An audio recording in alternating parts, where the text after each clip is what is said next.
ಇಲ್ಲಿಗೆ ಪೊಲೀಸರೇ ಹೇಳೋ ಪ್ರಕಾರ ಫಾಸಿಲ್ ಹತ್ಯೆಗೆ ಪ್ರತೀಕಾರವಾಗಿಯೇ ಆದಿಲ್ ಸುಹಾಸ್ ಶೆಟ್ಟಿಯ ಕೊಲೆಯನ್ನ ಮಾಡಿಸ್ಲಿಕ್ಕೆ ಮುಂದಾದ ಅನ್ನೋದು. ಆದರೆ ಡೆಲಿಬ್ರೇಟ್ ಆಗಿ ಈ ಒಂದು ಹತ್ಯೆ ಪ್ರಕರಣಕ್ಕೆ ರೌಡಿಸಮ್ ಟ್ವಿಸ್ಟ್ ಕೊಡೋಕೆ ಪ್ರಯತ್ನ ನಡೆದಿದೆಯಾ ಅನ್ನೋ ಅನುಮಾನ.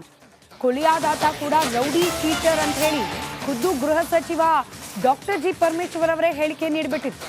ಮಾಧ್ಯಮಗಳಲ್ಲೂ ಕೂಡ ಪೊಲೀಸ್ ಇಲಾಖೆ ಹಾಗೆ ಪರಮೇಶ್ವರ್ ಅವರ ಸ್ಟೇಟ್ಮೆಂಟ್ ಯಥಾವತ್ತಾಗಿ ಹೋಯ್ತು. ಆದರೆ ಇದೀಗ ಮಗನನ್ನ ಕಳೆದುಕೊಂಡ ತಂದೆ ತಾಯಿ ಕಣ್ಣೀರು ಹಾಕ್ತಿದ್ದಾರೆ. ನಮ್ಮ ಮಗ ಸುಹಾಸ್ ರೌಡಿ ಅಲ್ಲ, ಆತ ಹಿಂದೂ ಸೇವಕ ಅಂತ ರಿಪಬ್ಲಿಕ್ ಕನ್ನಡದ ಕ್ಯಾಮೆರಾ ಮುಂದೆ ಸುಹಾಸ್ ಪೋಷಕರು ಕಣ್ಣೀರಿಟ್ಟಿದ್ದಾರೆ.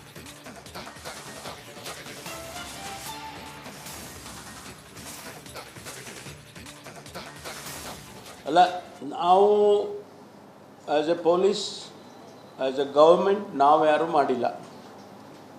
ಯಾರು ಅವರು ಒಂದು ಪಕ್ಷಕ್ಕೆ ಸೇರಿದವರು ಅಂತ ಹೇಳ್ಕೊಳ್ತಿದ್ದಾರೆ, ಅವರು ಮಾಡಿದ್ದಾರೆ. ಅವರಿಗೆ ಅದು ಅರಿವಿರಬೇಕು. ಅವ್ರ ಮೇಲೆ 5 ಕೇಸ್ ಇದೆ, including the murder case, 2 murder case. ಅದರಿಂದ ಅವರಿಗೆ ಅರಿವಿರಬೇಕಾಗಿತ್ತು. ಹೌದಪ್ಪ, ಇವರು ಒಬ್ಬರು ಈ ಥರದವರು ಕ್ರಿಮಿನಲ್ ಆಗಿದ್ದವರು, ಇವ್ರನ್ನ ನಾವು ಗ್ಲೋರಿಫೈ ಮಾಡಬಾರ್ದು ಅಂತ ಅವರಿಗೆ ಇರಬೇಕಿತ್ತು.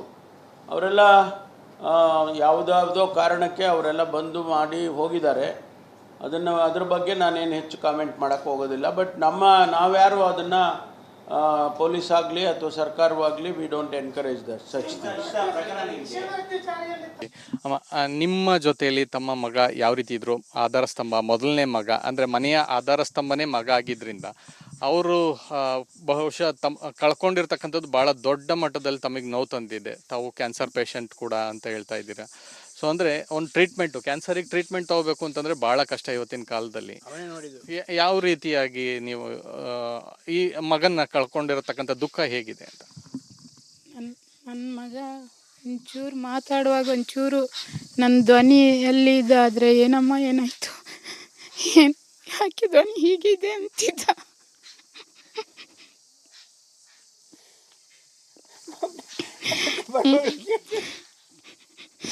ಏನಾಗ್ತದೆ ನಿಮ್ಗೆ, ಏನಾಗ್ತದೆ ಅಂತ ಕೇಳ್ತಿದ್ದ. ಆದರೆ ಎಲ್ಲ ಮಾಧ್ಯಮದವರು ಎಲ್ಲ ರೌಡಿ ಶೀಟರ್ ಅಂತ ಹಾಕೋದು ಇನ್ನೂ ನೋವಾಗುತ್ತೆ. ನನ್ನ ಮಗ ಯಾರ ಜೊತೆನೂ ಆ ಥರ ನಡ್ಕೊಂಡಿಲ್ಲ. ಏನೋ ಒಂದು ಕೇಸ್ ಆಗಿದೆ ಅಷ್ಟೇ. ತಿಂಡಿ ಬೇಕು, ಅದು ಬೇಕಾದ್ರೆ ಎಲ್ಲ ಕೇಳ್ತಿದ್ದ. ಈಗ ನಮಗೆ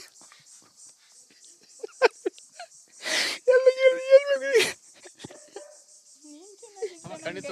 ಈಗ ಮಗನ್ನ ರೌಡಿ ಶೀಟರ್ ಅಂತ ಪೊಲೀಸರು ಹೇಳ್ತಾ ಇದ್ದಾರೆ. ನಿಮ್ಮ ಮಗ ರೌಡಿ ಶೀಟರ? ಯಾಕೆ? ನನ್ನ ಮಗ ಹಿಂದೂ ಸಮಾಜಕ್ಕೆಲ್ಲ ಹೋರಾಡ್ತಿದ್ದ. ಅವರು ಪೊಲೀಸ್ನವ್ರಿಗೆ ಯಾಕೆ ಹಾಗೆ ಹೇಳ್ತಾರೆ ಅಂತ ಗೊತ್ತಿಲ್ಲ. ಅವನನ್ನೊಂದು ಈಗ ಒಂದು ವೆಪನ್ಸ್ ಏನು ಇಟ್ಕೊಳ್ಳೋಕ್ಕೆ ಬಿಡದೆ ಅವರೇ ಇದು ಮಾಡಿದ್ರು ಅನಿಸುತ್ತೆ. ಬಜ್ಪೆ ಪೊಲೀಸ್ ಅವರು, ಬೇರೆ ಪೊಲೀಸ್ ಅವ್ರಿಗೆ ಹೇಳೋದಿಲ್ಲ ನಾನು. ಬಜ್ಪೆ ಪೊಲೀಸ್ ಅವರಂತೂ ಅವನನ್ನು ತುಂಬ ಟಾರ್ಚರ್ ಕೊಡ್ತಾಯಿದ್ರು. ಅದಕ್ಕಿಂತ 2 ದಿವಸ ಮುಂಚೆ ಇವನ ಗಾಡಿಯದ್ದೆಲ್ಲ ವೆಪನ್ಸ್ ಎಲ್ಲ ತೆಗೆದಿಡಬೇಕು, ಇಲ್ಲಾಂದರೆ ನಿಂದು ರಾಬರಿ ಕೇಸ್ ಮಾಡಿ ನಿನ್ನನ್ನು ಒಳಗಾಗ್ತೇನೆ ಅಂತ ಜೋರು ಮಾಡಿಬಿಟ್ಟು ಎಲ್ಲ ತೆಗೆಸ್ಬಿಟ್ರು ಅವರು. ಆಮೇಲೆ ಇವನಿಗೆ ಇಟ್ಕೊಳ್ಳೋಕ್ಕೂ ಆಗೋದಿಲ್ಲ. ಅವ್ರು ಹಿಂಗೆ ಜೋರು ಮಾಡಿದ್ದಾರೆ ಅಲ್ವಾ, ಇನ್ನೊಂದು ಸಲ ಗಾಡಿ ಚೆಕ್ ಮಾಡಿದರೆ ಸಿಕ್ಕಿದ್ರೆ ಏನಾದರೂ ಮಾಡಿಬಿಡ್ತಾರೆ ಅಂತ ಇವನು ಖಾಲಿ ಕೈಯಲ್ಲಿ ಹೋದ. ಅವರೆಲ್ಲ ಎಲ್ಲಿ ಬಜ್ಪೆ ಪೊಲೀಸ್ ಸ್ಟೇಷನ್ಗೆ ತುಂಬ ದುಡ್ಡು ಹಾಕಿರಬೇಕು ಅವರು ಮಾಡಿಸಿದವರು. ಅವರು ಎಲ್ಲ ಅವ್ರ ಕಡೆಗೇನೆ ಇದ್ರು. ಬಜ್ಪೆ ಪೊಲೀಸ್ನವ್ರಿಗೆ ಮಾತ್ರ ಹೇಳ್ತೀನಿ ನಾನು, ಬೇರೆ ಪೊಲೀಸ್ಗೆ ಹೇಳೋದಿಲ್ಲ. ಇದಿಷ್ಟು ಇತ್ತೀಚೆಗಷ್ಟೇ ಮೃತರಾದಂಥ ಸುಹಾಸ್ ಶೆಟ್ಟಿ ಅವರ ತಂದೆ ತಾಯಿಗಳ ಅಳಲು. ಈ ಘಟನೆ ಮತ್ತೆ ಮರುಕಳಿಸಬಾರ್ದು. ಆದರೆ ನಮ್ಮ ಆಧಾರ ಸ್ತಂಭವಾಗಿದ್ದ, ಕುಟುಂಬದ ಆಧಾರ ಸ್ತಂಭವಾಗಿದ್ದ ದೊಡ್ಡ ಮಗನನ್ನು ನಾವು ಕಳ್ಕೊಂಡಿದ್ದೇವೆ. ಸೊ ಹೀಗಾಗಿ ಇನ್ನು ಮುಂದಾದರೂ ಸರ್ಕಾರ ಅಥವಾ ಪಕ್ಷಾತೀತವಾಗಿ ಎಲ್ಲರೂ ಕೂಡ ಪ್ರತಿಯೊಬ್ಬರು ನಮಗೆ ಸಹಾಯವನ್ನು ಮಾಡಿ ಅನ್ನುವಂಥ ನೆರವಿನ ಹಸ್ತವನ್ನು ಚಾಚ್ತಾ ಇರ್ತಕ್ಕಂಥದ್ದು. ಕ್ಯಾಂಪರ್ಸನ್ ದಿವಾಕರ್ ಜೊತೆ ಚಂದ್ರಶೇಖರ್, ರಿಪಬ್ಲಿಕ್ ಕನ್ನಡ, ಮಂಗಳೂರು. ಇಲ್ಲಿಗೆ ಪೊಲೀಸರೇ ಹೇಳೋ ಪ್ರಕಾರ ಫಾಸಿಲ್ ಹತ್ಯೆಗೆ ಪ್ರತೀಕಾರವಾಗಿಯೇ ಆದಿಲ್ ಸುಹಾಸ್ ಶೆಟ್ಟಿಯ ಕೊಲೆಯನ್ನ ಮಾಡಿಸ್ಲಿಕ್ಕೆ ಮುಂದಾದ ಅನ್ನೋದು. ಆದರೆ ಡೆಲಿಬ್ರೇಟ್ ಆಗಿ ಈ ಒಂದು ಹತ್ಯೆ ಪ್ರಕರಣಕ್ಕೆ ರೌಡಿಸಮ್ ಟ್ವಿಸ್ಟ್ ಕೊಡೋಕೆ ಪ್ರಯತ್ನ ನಡೆದಿದೆಯಾ ಅನ್ನೋ ಅನುಮಾನ. ಕೊಲೆಯಾದಾತ ಕೂಡ ರೌಡಿ ಶೀಟರ್ ಅಂತ ಹೇಳಿ ಖುದ್ದು ಗೃಹ ಸಚಿವ ಡಾಕ್ಟರ್ ಜಿ ಪರಮೇಶ್ವರ್ ಅವರೇ ಹೇಳಿಕೆ ನೀಡಿಬಿಟ್ಟಿದ್ರು. ಮಾಧ್ಯಮಗಳಲ್ಲೂ ಕೂಡ ಪೊಲೀಸ್ ಇಲಾಖೆ ಹಾಗೆ ಪರಮೇಶ್ವರ್ ಅವರ ಸ್ಟೇಟ್ಮೆಂಟ್ ಯಥಾವತ್ತಾಗಿ ಹೋಯ್ತು. ಆದರೆ ಇದೀಗ ಮಗನನ್ನ ಕಳೆದುಕೊಂಡ ತಂದೆ ತಾಯಿ ಕಣ್ಣೀರು ಹಾಕ್ತಿದ್ದಾರೆ. ನಮ್ಮ ಮಗ ಸುಹಾಸ್ ರೌಡಿ ಅಲ್ಲ, ಆತ ಹಿಂದೂ ಸೇವಕ ಅಂತ ರಿಪಬ್ಲಿಕ್ ಕನ್ನಡದ ಕ್ಯಾಮೆರಾ ಮುಂದೆ ಸುಹಾಸ್ ಪೋಷಕರು ಕಣ್ಣೀರಿಟ್ಟಿದ್ದಾರೆ.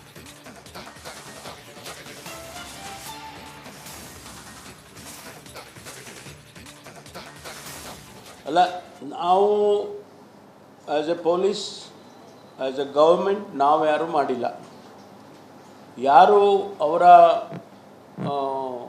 ಅವರು ಒಂದು ಪಕ್ಷಕ್ಕೆ ಸೇರಿದವರು ಅಂತ ಹೇಳ್ಕೊಳ್ತಿದ್ದಾರೆ, ಅವರು ಮಾಡಿದ್ದಾರೆ. ಅವರಿಗೆ ಅದು ಅರಿವಿರಬೇಕು. ಅವ್ರ ಮೇಲೆ 5 ಕೇಸ್ ಇದೆ, including the murder case, 2 murder case. ಅದರಿಂದ ಅವರಿಗೆ ಅರಿವಿರಬೇಕಾಗಿತ್ತು.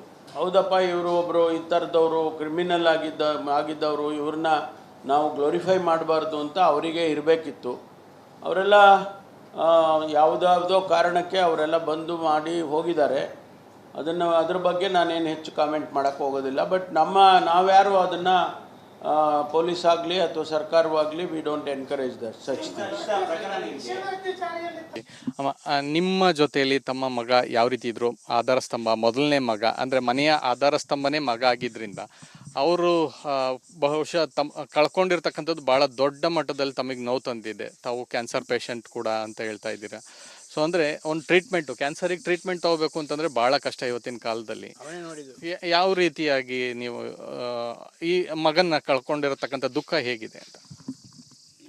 ನನ್ನ ಮಗ ಒಂಚೂರು ಮಾತಾಡುವಾಗ ಒಂಚೂರು ನನ್ನ ಧ್ವನಿ ಎಲ್ಲಿದ್ದಾದರೆ ಏನಮ್ಮ ಏನಾಯಿತು, ಯಾಕೆ ಧ್ವನಿ ಹೀಗಿದೆ ಅಂತಿದ್ದ.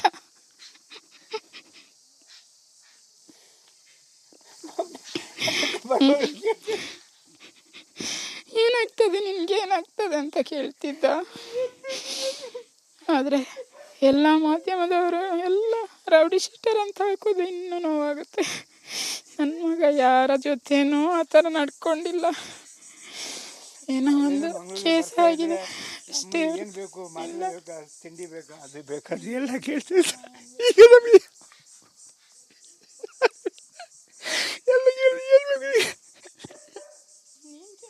ಖಂಡಿತ. ಈಗ ಮಗನ್ನ ರೌಡಿ ಶೀಟರ್ ಅಂತ ಪೊಲೀಸರು ಹೇಳ್ತಾ ಇದ್ದಾರೆ. ನಿಮ್ಮ ಮಗ ರೌಡಿ ಶೀಟರ? ಯಾಕೆ? ನನ್ನ ಮಗ ಹಿಂದೂ ಸಮಾಜಕ್ಕೆಲ್ಲ ಹೋರಾಡ್ತಿದ್ದ. ಅವರು ಪೊಲೀಸ್ನವ್ರಿಗೆ ಯಾಕೆ ಹಾಗೆ ಹೇಳ್ತಾರೆ ಅಂತ ಗೊತ್ತಿಲ್ಲ. ಅವನನ್ನೊಂದು ಈಗ ಒಂದು ವೆಪನ್ಸ್ ಏನು ಇಟ್ಕೊಳ್ಳೋಕ್ಕೆ ಬಿಡದೆ ಅವರೇ ಇದು ಮಾಡಿದ್ರು ಅನಿಸುತ್ತೆ. ಬಜ್ಪೆ ಪೊಲೀಸ್ ಅವರು, ಬೇರೆ ಪೊಲೀಸ್ ಅವ್ರಿಗೆ ಹೇಳೋದಿಲ್ಲ ನಾನು. ಬಜ್ಪೆ ಪೊಲೀಸ್ ಅವರಂತೂ ಅವನನ್ನು ತುಂಬ ಟಾರ್ಚರ್ ಕೊಡ್ತಾಯಿದ್ರು. ಅದಕ್ಕಿಂತ 2 ದಿವಸ ಮುಂಚೆ ಇವನ ಗಾಡಿ